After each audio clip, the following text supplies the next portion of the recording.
Hello, good morning, नमस्कार। आप सभी का स्वागत है स्पिरिचुअलिटी मैटर्स अध्यात्म की और मेरे इस चैनल पे। आई होप सब अच्छा कर रहे होंगे, सब अपने जीवन में बहुत कुछ सीख रहे होंगे, इस जीवन का आनंद ले रहे होंगे और अध्यात्म मार्ग से जुड़ रहे होंगे। तो आज हम अध्याय 13 कंप्लीट करने वाले हैं। 3 सूत्र लेने वाले हैं, 5, 6 एंड 7। अपने स्वास्थ्य का ख्याल रख रहे होंगे आप लोग और जीवन में कुछ सार्थक भी कर रहे होंगे। तो शुरू करते हैं आज का सेशन। अर्था अनर्थो न मे स्थित्या गत्या वा शयनेन वा तिष्ठन् गच्छन् स्वपन् तस्मात् अहम आसे यथा सुखम। इसका अर्थ जानते हैं। स्थिरता हो, गति हो, शयन हो, बैठना हो, चलना हो, फिरना हो या फिर स्वप्न की अवस्था हो, ये व्यवहारिक कर्म क्रियाएं ना ही मेरे निमित्त शुभ हैं ना ही अशुभ हैं। ऐसा स्वीकार करके मैं परम सुख में स्थित हूँ। इसकी व्याख्या देखते हैं। अहंकार की प्राप्ति व्यक्ति को जन्म से ही हुई है।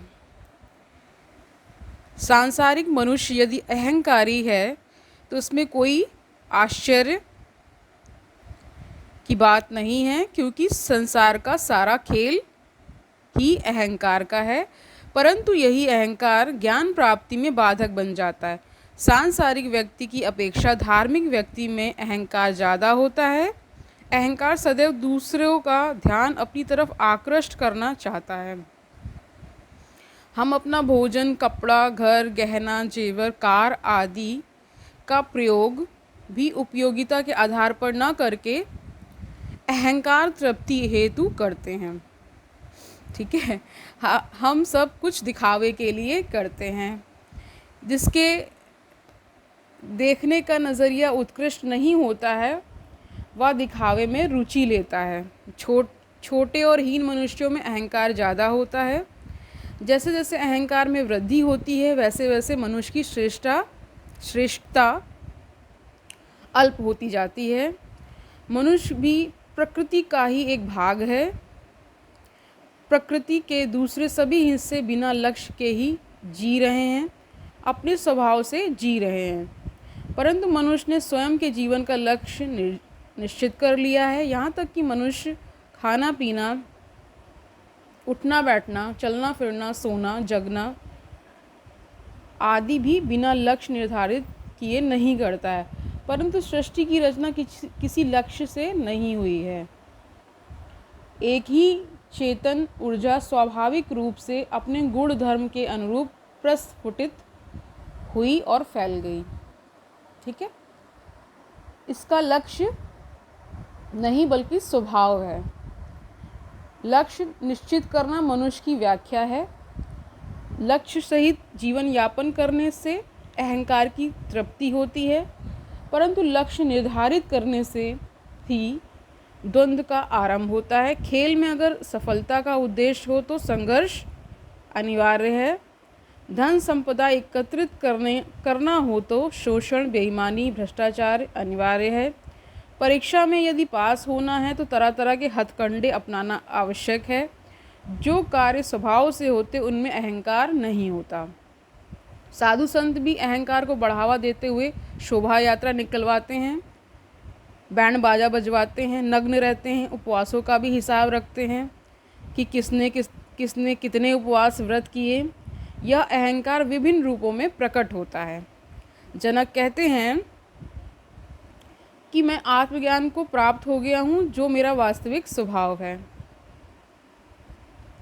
अब मैं अपने स्वभाव में जी रहा हूँ। लाभ हानि, शुभ अशुभ के विचार से नहीं जी रहा हूँ। अब चाहे स्थिरता हो, गति हो, शयन हो, बैठना हो, चलना फिरना हो या फिर स्वप्न की स्थिति हो, ये व्यवहारिक कर्म क्रियाएं ना ही मेरे लिए शुभ हैं ना ही अशुभ हैं। ये समस्त कार्य स्वाभाविक रूप से हो रहे हैं, ना दिखाने के लिए और ना ही लाभ हानि के लिए।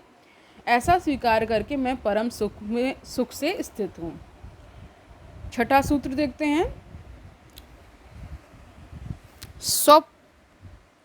स्वपतः नास्ति मे हानि सिद्धि यत्नवतो न व नाशा उल्लासा विहाय असंपद अहम आसे यथा सुखम। इसका अर्थ जानते हैं। सोते हुए की अवस्था में मुझे कोई हानि नहीं होने वाली है और उन ज्ञानेंद्रियों और कर्म इंद्रियों के कार्य में मेरी किसी भी प्रकार सिद्धि भी नहीं होने वाली है। लाभ तथा हानि दोनों से परे अर्थात इन दोनों का ही परित्याग करके मैं सुख की परम स्थिति में स्थित हूँ। इसकी व्याख्या देखते हैं। इसी क्रम में राजा जनक आगे कहते हैं कि मेरे समस्त कार्य अब स्वभाव से ही स्वतः ही हो रहे हैं, मतलब मुझे कुछ करना नहीं पड़ रहा है, वो अपने आप हो रहे हैं। प्रकृति की विरुद्ध कोई भी कर्म नहीं हो रहा है। अब मुझे सोते हुए भी कोई हानि नहीं है। नींद आना भी स्वभाव है, तो मैं सो जाता हूँ। स्वभाव के विरुद्ध मैं जागता भी नहीं हूँ। मैं ऐसा नहीं सोचता कि सोने से मुझे किसी तरह की कोई हानि हो जाएगी, मेरा काम बिगड़ जाएगा, घाटा हो जाएगा। ना ही मैं ऐसा सोचता हूँ कि ज़्यादा यत्न करने से बड़ी सफलता हासिल होगी। स्वभाव से जितना आवश्यक है और इतना अनिवार्य है, इतना लाभ हानि की चिंता किया और उद्देश्य निर्धारण की ही अशांति का कारण है। ज्ञानी इन सब से पार हो जाता है, जिसके कारण उसे परम शांति प्राप्त हो जाती है, जबकि सांसारिक मनुष्य दुखी और तनावग्रस्त रहता है। 7वां सूत्र देखते हैं। सुखादि रूपानि नियमम भावेषु आलोक्य भूरिशा शुभाशुभे विहाय अस्मात् अहम आसे यथा सुखम। इसका अर्थ जानते हैं। जन्मांतरों में मैंने बारंबार देखा है कि सुख दुख में किसी प्रकार का कोई निश्चित नियम लागू नहीं होता है। कहने का तात्पर्य यह है कि ये कब आते हैं और कब जाते हैं, इस बारे में कुछ भी नहीं कहा जा सकता है, और फिर क्षणिक भी हैं। अतः कह रहे हैं कि शुभ अशुभ दोनों का त्याग करके मैं सुखपूर्वक स्थित हूँ। इसकी व्याख्या देखते हैं। शुभ कर्मों से सुख की प्राप्ति तथा अशुभ कर्मों से दुख की प्राप्ति होती है। ये सुख दुख हमेशा परिवर्तन चक्र की भांति घूम रहे होते हैं। गहराई से देखा जाए तो अपनी कोख में दुख को ही छुपाए हुए हैं। इस प्रकार सुख यथार्थ रूप में दुख ही है। इस सच को जीव रूप में राजा जनक ने एक ही नहीं कई जन्मों में देखा है। अतः अब वे इस शुभ अशुभ रूप कर्मों का परित्याग कर परम सुख में स्थित हो गए हैं। अज्ञानी इन संघर्षों के फेर में पड़कर हमेशा चिंताग्रस्त और दुखी रहता है, जबकि ज्ञानी इनसे पार हो जाने के कारण सदैव आत्मानंद में स्थित हुआ सुख के साथ जीता है। यह स्थिति ही मोक्ष की अवस्था होती है। तो आज 13 चैप्टर कंप्लीट होता है। कल हम 14 चैप्टर शुरू करेंगे, राजा जनक द्वारा मुक्त पुरुष की स्थिति का वर्णन। ठीक है, आई होप सब अच्छा करेंगे, सब अच्छे से इस ज्ञान को अपने जीवन में उतारेंगे, सुखी रहेंगे, आसपास अच्छा माहौल रखेंगे, पॉजिटिव रहेंगे। कहीं भी कोई भी समस्या, कोई भी परेशानी आ रही है तो थोड़ा आत्मनन चिंतन करेंगे, खुद को देखेंगे कहाँ मुझसे कोई गलती तो नहीं हो रही है, कहीं मैं भटक तो नहीं रहा हूँ, कहीं किसी गलत रास्ते पे तो नहीं हूँ।